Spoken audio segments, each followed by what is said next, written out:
Então, olá a todos.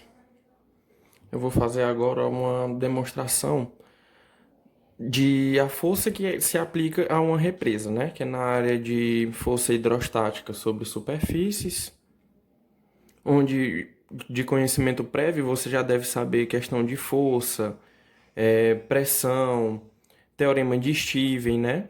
Que é pressão aplicada a uma determinada profundidade. Aí que temos que saber desses assuntos, né? Por bem, aí a força que atua em uma represa, né? A força resultante que se atua numa represa, a demonstração dessa força. Se uma questão, por exemplo, te pede para você descobrir a, a força resultante que atua numa determinada represa, eu fiz um recorte aqui, numa determinada represa, a uma altura H, como que você iria fazer? Nesse caso, a altura, a altura H numa represa, né? Você não pode simplesmente pegar a força e você não pode simplesmente pegar a pressão e multiplicar pela área para você saber a força, já que a altura ela varia de acordo com a profundidade, né? Pelo teorema de Steven. Por isso que eu peguei até um recorte de um diagrama de pressão aqui. A pressão, por exemplo, no nível inicial dessa represa, onde ainda não tem água, a pressão hidrostática inicial aqui, no caso, é zero, né? A pressão inicial é zero. Ainda não tem uma pressão hidrostática atuando naquele ponto. Conforme você vai descendo o nível nessa represa, você tem um P1, né? Um P1 atuando em um certo ponto.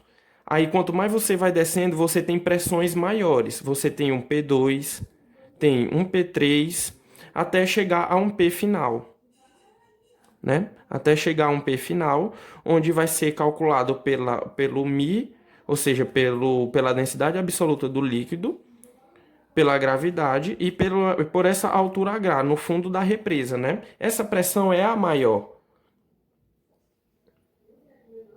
Essa pressão é a maior, né? Essa pressão é a maior. Por bem, então, para fazer isso, você vai ter que pegar um diferencial de força, né? Você vai ter que pegar um diferencial de força que está aplicando a um determinado ponto dessa represa, né? Determinado ponto dessa represa a uma altura y da sua superfície, num determinado diferencial de área. Por causa daquela questão que eu falei que a altura varia, né? Você não pode simplesmente pegar a força, você não pode simplesmente pegar a pressão e multiplicar pela altura, né? Porque essa altura varia, essa pressão varia de acordo com a profundidade. Por isso que esse é um problema de análise, né? Você vai ter que integrar essa força por esse diferencial de área para descobrir a força resultante que atua. Então, nós temos agora que pegar esse diferencial de área para calcular. Vamos supor que nós temos um observador aqui, olhando a visão frontal dessa represa, né? Aqui então é a visão frontal do observador.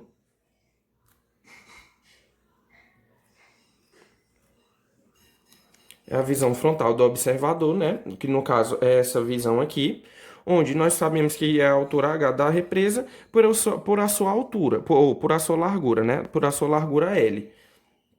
Suponhamos assim. O diferencial de área, no caso, é essa pequena porção onde está se aplicando aquele diferencial de força, que está uma altura delta y, que está uma altura delta y dele, uma altura y dele.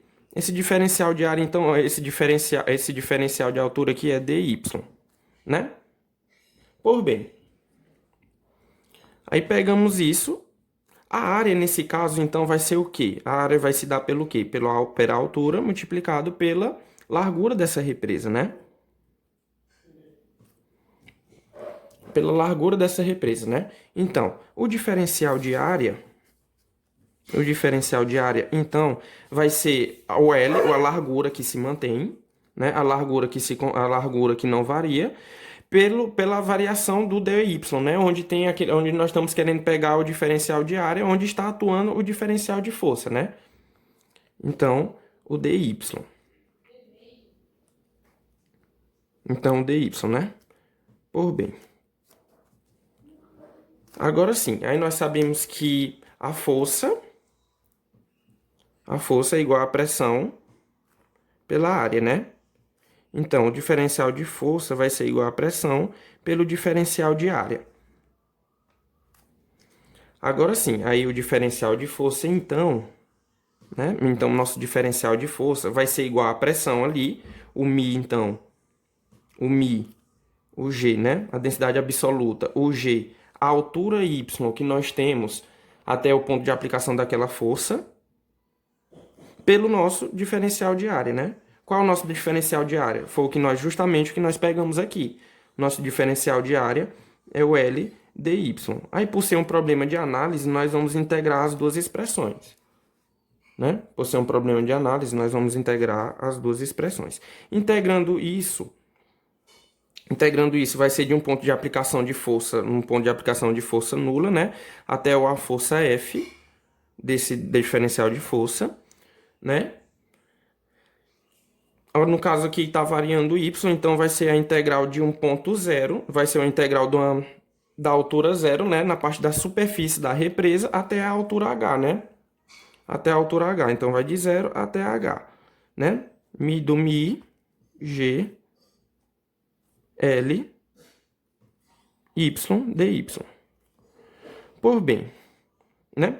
No caso esse diferencial de força aqui, se a gente integrar, se a gente integrar, no caso aqui que é 1, né? Um diferencial de força, aí vai ficar só força, né? Vai ficar só força nesse intervalo de integração, vai ser força.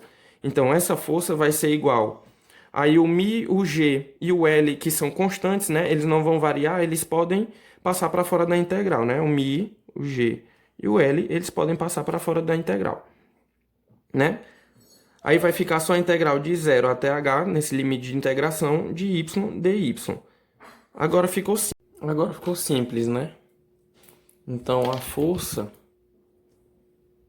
Peraí. Então a força vai ser somente o μ, o g, né? A gravidade, o L, e pela regra do expoente das integrais, o y ao quadrado sobre 2, né? De 0 a h.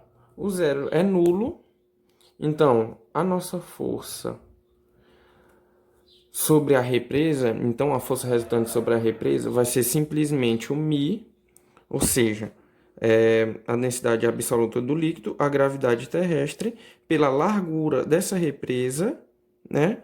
Multiplicado pela altura ao quadrado, né? A profundidade ao quadrado, dividido por 2. Simplesmente isso, né? Isso nos mostra que quanto maior for a profundidade, quanto maior é a profundidade, né? Que é a profundidade ao quadrado, maior é a força aplicada, né?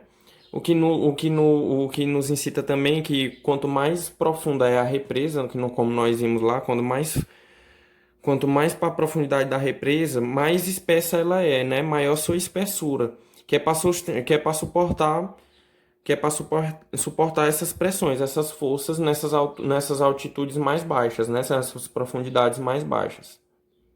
Então essa foi a demonstração, eu espero que tenham gostado.